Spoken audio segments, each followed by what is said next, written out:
Normally on Curator with a camera, we're looking at just one vehicle, but we've got something extra special today. We're going to be looking at not one, not two, but three.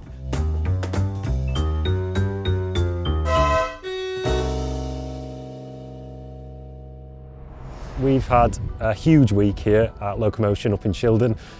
It is the 200th anniversary of the opening of the Stockton and Darlington Railway, and 200 years ago, tens of thousands of people came out to see the future. So we thought, as part of those celebrations, why don't we do exactly the same thing? As the curator of the Railway Futures Gallery, I'm obviously always thinking about things that might influence the future, might change the world. And behind me, we've got three very diverse vehicles that do something different.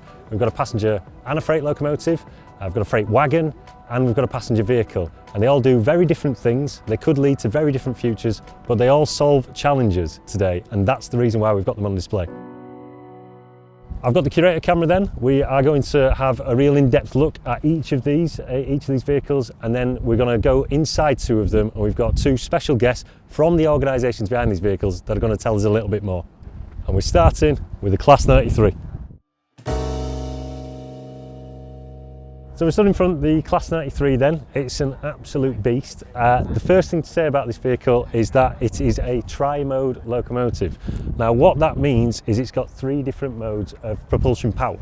There's a bit of a misconception with a lot of our visitors that think that you have to choose one, but this simply isn't the case. This is three. It has a pantograph, so you can get that up there. You can see the pantograph, so that's 25 kilovolt AC. And then it's got batteries in the middle. And again, if you look at the top here, we've got the battery cooling system. We're on the outside at the moment, but we are going to go in later on. So you've got the battery cooling system at the top. And then at the back here, you can just see the diesel exhaust there as well for the diesel engine. Now the great thing about this is that it's really versatile because of that, and because it's got these three different modes of power. We have electrified lines in the UK, we have non-electrified lines, and if you've got a loco that can work on both, it makes it very versatile. Which brings me on to my second point, is that this is a mixed-use locomotive. Now a mixed-use locomotive means that it can work not only carrying goods, but it can also carry passengers. The reason why this is important is for a goods vehicle, what you want really is high tractive effort, and for a passenger vehicle, what you want is high speed, because you don't want your passengers getting upset that they haven't made the train on time. With this, it's got both. So it can achieve 110 miles an hour, but it can also carry heavy loads. I will just show you actually the wheel arrangement. So this is it's a Bobo loco, and that doesn't mean that it's named after Mr. Burns's childhood teddy. I'm the happiest boy there is, aren't I, Bobo? What it actually means is that it's got two bogies. So you've got one over there, and you've got one over there as well. And they've each got two wheel sets, and each of those have traction motors. So if we just have a look inside here, you can see the traction motors there, and that is great because you've got this kind of short, rigid wheelbase, and that means that it can take on tight corners, and it still gives an awful lot of power as well for a locomotive of this size. Just working our way back up then actually, something that we passed is the new nameplate up here. So if we just come over here and have a look, we've got the Armed Forces Covenant written here. This is the brand new name of this locomotive. This is 93001, and this locomotive was named on the 27th of September 2025, so marking the 200th anniversary of the Stockton and Darlington Railway, the Armed Forces Covenant. And it's because Rail Operations Group are gold members of this scheme that supports ex-military personnel if they're going through any sort of crisis. So it might be, maybe they're injured in service and then their families need support. Maybe they themselves need to get back into employment. What the Armed Forces Covenant is, aligned with that, is it's a document that you sign that says that you'll treat ex-military members with respect. And the Science Museum Group has signed this as part of the naming ceremony. So really, really proud of that as well. Now we're just going to come round the side here, and we're going to go and see the coupler. Now there isn't much to look at in the here and now because you can see that you've got a traditional screw coupler, but the reason why I wanted to focus on this is just to say that these did originally have digital automatic couplers, and they're kind of the future of freight. They allow information to be transferred about what's inside your wagons, for example. The reason why they're not, I've been told, is that clients currently just wanted the traditional couplers, but it does mean that you're kind of future-proofing this technology because you can add them very easily. Okay, so if we come around the other side of the locomotive then, and we'll actually talk about each mode of power individually. If we start with overhead line electric mode, then we've got an awful lot of power. We've got 4,000 kilowatts, that's 5,300 horsepower, and that can take heavy loads up steep gradients at full line speed, which is incredible. You also got the batteries there, so you've got, as I say, the cooling system at the top. So this will give you 400 kilowatts, or around 540 horsepower, so it's not that much power, but the reason why you'd want a battery is you could do zero emission shunts around the yard, which is brilliant, and you don't need that much power in order to do those. And then the final mode of traction that you've got is the diesel engine at the back, but you wouldn't actually use the diesel engine typically on its own. What you would do is you would couple that with the battery to get hybrid mode, and you've got 1305 kilowatts there, so that's 1750 horsepower, and again that's kind of the same as a Class 37, which is what Rail Operations Group use a lot. So you've still got that power that you need on non-electrified lines to carry heavy loads. So why is it then that you would want to use a Class 93 locomotive? Well, most freight operation in the UK is done using diesel locomotives, but there's been a commitment by the UK rail industry to get rid of all its diesel-only trains by the year 2040. The thing is only 40% of our lines in the UK are electrified, and they've kind of concentrated on passenger routes. You have kind of these annoying gaps as well where freight operators operate. So by having a locomotive that has a pantograph and it can use electric power, but it's also versatile enough to be used on non-electrified lines, you've got the perfect solution for future freight movements. We're very lucky to be meeting Brian Ferguson, who is the General Manager at Rail Operations Group, who's going to open up the loco, let us inside, not only into the cab, but also into the interior of the locomotive itself. So let's do a deep dive and find out what's in.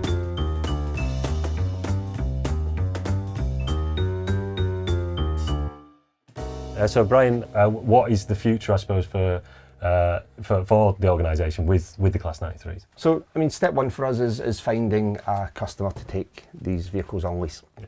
So that's what we've been doing now. We've been working extensively on doing some load trials over the middle of the year. We just recently went over Sharp Summit at 2,150 tonnes, so at line speed.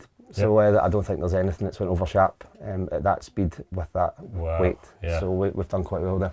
So it's all about putting that into something a bit more practical now. So getting on the front of a customer's flow and seeing the difference that it makes versus the legacy locals. Yeah. Well, that's a hell of a gradient then. Yeah, indeed. Yeah. And all that testing then that's been done, has that been done over the past sort of year or so? And yeah, I mean, we've been testing the locals now for over a year, but extensively with the load testing it's been over this summer. So over the 3-4 week period where we tested multiple different loads at different gradients, and yeah, so it's this year we've really demonstrated the performance, and it's really, it surprises us on every turn, you know. Yeah, we've almost tried to find its limit at every load, and it ceases to tell us what that is yet. So, right. So we still need to keep pushing, find out what it can do. Not a bad problem to have then at all. Yeah. Ace, so I suppose we're in the cab now. Should we go inside and have a look at some of the... Yeah, brilliant. All right, well, thanks very much for providing us access inside then, Brian. So if you could just point out, I suppose, some of the key features and mainly the 3 different modes of traction. Yeah, of course. Yeah. So as we wander along, you know, we've got the brake panels here on the left, the brake frame on the right, which is, you know, nice and shiny. Yeah. Stage. Yeah. Yeah, it is. It's nice and clean. It is indeed. And you can see all the way through as well, which is. And we're now moving on to 2 traction converters, which are at either side here. Yeah. Moving on to auxiliary panels and the diesel engine compartment. Here. Unfortunately, can't get into it today. No problem. That's where it is. And then the third mode is the pantograph, which is on the roof of the number 1 end. Okay. Yep. So that's the number 1 end cab. Yeah. Okay. And then if we walk through just to the other end. Suppose we get to the other cab. There we go, so we're in cab 2 now. So with the diesel engine side. So an identical side to the other one. Yeah. Thanks very much, Brian, for showing us around, and it's been absolutely brilliant. So we're going to move on then to our next vehicle, which is the iWagon just next door. This is the second vehicle then in our lineup. This is the iWagon. Now, as you can see from the side, if we come round, this is the UK's first digital freight wagon. It was developed by Europe's leading wagon hire company, that is VTG, along with Knorr-Bremse as well. But what is a digital freight wagon? But Before we get into what a digital freight wagon is though, we have to set the context into why this thing has been developed. Over the past 20 years, so in the 21st century, there have been over 50 freight derailments in the UK, and a lot of those were caused by defects with the wagon. And there was one in 2023 in Carlisle where 5 100-ton wagons full of cement, they derailed, 2 of them fell off a bridge into the water, and it cost tens of millions of pounds. But the scariest thing about that is what would have happened if, you know, these wagons would go onto a passenger line. Then you could have something really catastrophic. So this is basically, it's a wagon that looks after itself. It can monitor itself all the time and make sure that things like whether or not a handbrake has been let on and it's engaged, or whether or not you are getting wheel slide and they're therefore causing wheel flats, it can detect those quickly. Typically in the UK you have manual inspections, and these are undertaken annually as well, with an iWagon that constantly looks after itself and is constantly in communication with the operator and with the actual wagon owner, VTG, as well. You suddenly take all that away, and it means that this thing can detect faults straight away, and you won't get those derailments. So this is really, really, you know, like cutting edge with health and safety in the freight industry. And if we look here, we can just see all the things that it's got listed. So we've got wheel flat prevention there. So wheel flats are caused when train is moving and it's suddenly the wheel sets lock and they stop. Then they kind of get the friction with the surface, and then that causes a flat, and then that can derail. You've also got brake condition monitoring, making sure that your brakes are all okay. It's got multi-sensors, so things like its temperature, that it can look after as well. And if we come around to this side, we've just got written up here, VTG telematics. Now what is that? That is basically the operator communicating, and VTG as well, who hire out these wagons, communicating with the wagon. So you have that constant stream of communication there. And then we've got axle lock detection as well, just to make sure, again, that things don't seize up. And in the middle there, you've got axle generated power. So if we come down here, we can actually see that. This is the one component that we can see from outside the vehicle, so we're just going to show that here. It's this thing. So all this is really is it's going to use the rotational energy from the wheels turning to actually power this maintenance system that it's got, this bespoke maintenance system. And that's brilliant. So it means that you don't have to power it with anything. It just means that as this wagon moves, it's constantly powering this system. That means that it'll never run out of power, obviously. And it means that, yeah, you're all sorted. One thing that a lot of visitors have been asking me when I've been here is, how is this thing powered? Just to confirm, this is a wagon, you know, it's unpowered, it's actually pulled by a locomotive, and it could be pulled by something like the Class 93 next to me. The great thing about the iWagon is that you can have high-speed freight operation, because this thing is constantly monitoring itself, therefore it's safer to run at higher speeds. And also in the UK, we want to grow rail freight. And the government set a target back in 2023 to grow rail freight by 75%, and something like this, with the higher speeds, could increase capacity. So, you know, potentially you're getting more goods off of HGVs on the roads and onto the railways. For those of you that are wondering as well, this is just a VTG hopper wagon that's been retrofitted with this system, with this iWagon system, as you can see here, the word hopper. You know, it typically be carrying things like aggregates, you know, biomass. So that's the great thing about this, is that, you know, you could commission a wagon to be fitted with the system, or you can retrofit it as well. So again, it's nice and versatile. We're at the last vehicle now, Revolution VLR. Just before I start though, I'd kick myself if I didn't recommend Thomas's videos on wagons just while we stood next to the iWagon. We're having a wagon bonanza. A wagon bonanza. A wagon bonanza. Coal wagon. But yes, moving on to Revolution VLR then. This is our last vehicle, and it's by no means our least. Revolution VLR stands for Revolution Very Light Rail, and that gives a bit of an indication into the kind of technology that we're looking at. This is a very lightweight vehicle. It's been designed by Transport Design International. We'll start, as we did with the iWagon, with a bit of context, I suppose, as to why you would want a really light rail vehicle, and then I'll go into a bit more. In the 1960s, as a lot of you know, we had the Beeching cuts, and we lost 5,000 miles of our track around the UK. It was 30% of the network, and we lost 55% of our stations as well. This left a lot of communities really isolated, and you've got these rural communities that were connected by rail that then had to rely on bus routes. And then the thing is this became a self-fulfilling prophecy because more people took up private vehicle ownership, more people owned cars, and then the public transport services got even worse as well. So you've got these communities that don't really have great public transport. The great thing about Revolution VLR is that it could change all that. So it's 40% lighter than a typical heavy rail vehicle of its size. And the possibilities, are endless for this kind of thing. I think with a lot of rail innovation, often those smaller communities get forgotten about. You think about connecting big cities. This doesn't do that. It connects smaller communities, and it can bring social, economic and cultural value to places that have lost that in the last 60 years or so. The great thing about a lightweight rail vehicle then is that you don't need all the expensive civil engineering to get those closed branch lines back up and running. If some of the infrastructure is there, then maybe it just needs a bit of TLC, rather than kind of a full, a heck of a lot of work, put it that way, and a heck of a lot of money as well. And what's also good about a lightweight vehicle is that it doesn't cause as much track wear, so there's less maintenance as well. What makes this vehicle lightweight then? Now it actually weighs 24.8 tonnes, which sounds like a lot, but it's actually 40% lighter than a heavy rail vehicle of this size. So we're looking at it then. We've got this body composite panels, and these obviously help the weight reduction, kind of this lightweight shell. You've also got, if you come down here, you've got hollow axle wheel sets. So if I get myself just in here and give this a knock, you can kind of hear how hollow that is. And you've also got small wheel diameter as well. So if you compare that just to the left with the iWagon, we can kind of see a size difference. I don't know if you can get that on camera, but these are slightly smaller, and every little helps. We're going to look at how this thing actually moves, how it's powered then. So we've come down here, we can see battery pack there, we can see that here.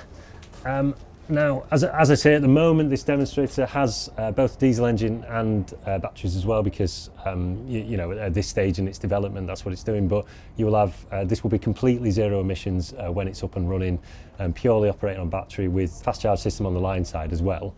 With the batteries, then we can achieve a top speed of 62 miles an hour or 100 kilometers an hour, and to be honest, in practice, this thing will be running at 25 miles an hour. This isn't high-speed rail innovation. This has more soul than that. It brings social and economic value to communities that will otherwise be missed. One thing that's also worth looking at, just as we come around here then, is we have the cab. So it's quite a nice, clean front. And this is bi-directional, so there's two duplicate cabs at either end, so you can go in either direction. And we're going to be speaking with Dan Scobie, who's Head of Technology and Deployment at Transport Design International. He's going to lead us inside and have a proper look. Thanks very much for joining us then, Dan. Good morning. Dan, I've noticed the Greenway Initiative logo on your jacket there. I just wondered if you could tell me a bit more about what that is. So the Greenway Initiative is a company that we've just launched with the intention of reopening some of the closed railway lines. Yep. So we know that over 7,000 kilometres of railway line were closed since the peak of the railways in this country, and we think that there are lines that are currently disused or are currently completely closed that we could reopen. And that's really part of the whole ecosystem around the Revolution VLR vehicle. It's about getting people onto the railways and creating the lasting economic benefits of railways. With rail lines, a rail line can only be closed by Act of Parliament. Yeah. So it gives permanence, and that brings economic investment, and that's part of the package that we're looking for. The whole concept of this from the ground up was making it light and making it efficient to produce. So that was about, it's built with a steel chassis, but it has bonded composite sides on an aluminium space frame. So it all comes together in a very, very lightweight way. Amazing, right? Well, we've talked about design. I think we're in the vehicle now. Should we have a look around and look at some of the features? Yeah, see it all. Yeah. We're going to look at some of the design of this. So I mentioned when I was speaking about it outside about it's a bit like a bus on rails. Yeah, is that right? I mean, one of the things that we think of when we're talking about opening new lines is the fact that there are huge costs that are associated with the standard network rail infrastructure, things like stations. We talk about halts. So there may be a platform, there'll be a small shelter, more akin to a tram stop or a bus stop than it would be to a traditional heavy rail station infrastructure with buildings and ticket machines and all that sort of thing. Again, we've taken this approach right the way through the vehicle. Yep. So a great example, for instance, are the seats here. Now, these are, we've worked with a company called Transcal to create these seats. They were originally an aircraft seat, and we've changed it. We've just changed it to ensure that it meets the rail standard for crashworthiness, and we've changed the foam on the seats to make sure that they meet the standards for smoke emission. So these now meet the appropriate rail standards, but because they're inherently an aviation seat, they're a lot lighter than standard rail seats. All right, okay. At the moment, in its current configuration, it's designed for 56 seated passengers. There are 26 standing spaces as well, and we have a space here for wheelchair users with its own dedicated SOS button. All of the seats have standard things like USB charging, so everybody can, you can charge your phone as you're going along. And that's available throughout. A couple of other features inside the vehicle. So at the moment, you'll notice that there aren't any luggage racks above the seats. Now, there's something that we've designed. We've made some. They're easily we can bolt them onto the structures here. We haven't included them because at the moment this vehicle is designed for short commuter runs, not the sort of thing where you're taking suitcases all of the time. And also, we feel that because it doesn't have protruding luggage racks on both sides, it feels a lot more open in here. It feels more spacious. It's got a nicer experience in for the passenger. Brilliant. Dan, do you mind just showing us into the cab then? Yeah. So, pretty straightforward cab layout. This is the main control for the vehicle. So it doesn't have any sort of dead man's pedal or anything like that. It's all hand based. So on the top of there is a vigilance button, and that will last 45 seconds. It gives an audible warning when it's coming towards the end, reminding you just to reset it. I've never seen that to before. keep yourself going. Wow. Yeah. Can you talk to any of the buttons, anything? I know it's all quite simple stuff. Oh, there we go.